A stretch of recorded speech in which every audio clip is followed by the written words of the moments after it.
जय श्री राम। हिंदू मान्यताओं के अनुसार चैत्र मास के शुक्ल पक्ष की नवमी तिथि को भगवान श्री राम ने इस धरती पर जन्म लिया था। हर साल इस दिन रामनवमी का त्योहार मनाया जाता है। महर्षि वाल्मीकि के बालकांड और तुलसीदास के रामचरितमानस में इसी तिथि को श्री राम के जन्म का उल्लेख किया गया है। हालांकि उनके जन्म को लेकर अलग अलग मत है। पौराणिक मान्यताओं के अनुसार भगवान श्री राम एक अवतारी पुरुष थे। उन्हें विष्णु जी का 7वां अवतार माना जाता है। उन्हें मर्यादा पुरुषोत्तम के नाम से भी जाना जाता है। मर्यादा पुरुषोत्तम श्री राम अवतारी पुरुष जरूर थे, लेकिन उन्होंने सामान्य बच्चे की तरह माता के गर्भ से जन्म लिया।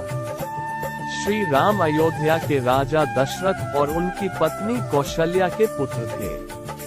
दरअसल राजा दशरथ को पुत्र नहीं हो रहा था। उन्होंने पुत्र प्राप्ति के लिए यज्ञ करने का फैसला लिया। महाराज ने समस्त मनस्वी, तपस्वी, विद्वान ऋषि मुनियों तथा वेदविज्ञ प्रकांड पंडितों को बुलावा भेजा। वो चाहते थे कि सभी यज्ञ में शामिल हों। यज्ञ का समय आने पर महाराज दशरथ सभी अभ्यागतों और अपने गुरु वशिष्ठ जी समेत अपने परम मित्र अंग देश के अधिपति लोभपाद के जामाता रिंग ऋषि के साथ यज्ञ मंडप में पधारे। फिर विधिवत यज्ञ शुभारंभ किया गया। यज्ञ की समाप्ति के बाद समस्त पंडितों, ब्राह्मणों, ऋषियों आदि को यथोचित धन धान्य, गौ आदि भेंट दी गई है और उन्हें सादर विदा किया गया। यज्ञ के प्रसाद में बनी खीर को राजा दशरथ ने अपनी तीनों रानियों को दी। प्रसाद ग्रहण करने के परिणाम स्वरूप तीनों रानियों गर्भवती हो गईं। सबसे पहले महाराज दशरथ की बड़ी रानी कौशल्या ने एक शिशु को जन्म दिया जो बेहद ही कांतिवान, नील वर्ण और तेजोमय था। इस शिशु का जन्म चैत्र मास की शुक्ल पक्ष की नवमी तिथि को हुआ था।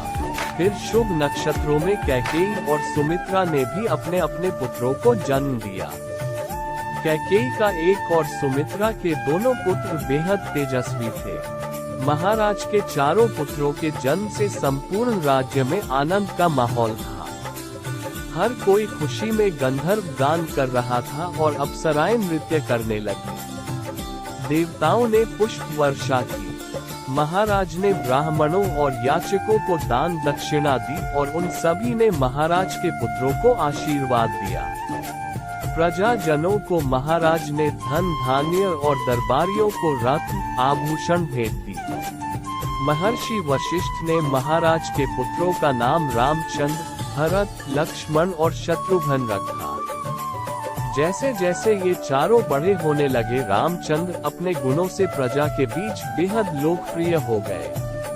उनमें ऐसी विलक्षण प्रतिभा थी जिसके जरिए वो कम आयु में ही समस्त विषयों में पारंगत हो गए थे। वे हर बात में निपुण थे, जैसे हर तरह के अस्त्र शस्त्र चलाने में, हाथी घोड़े की सवारी में आदि।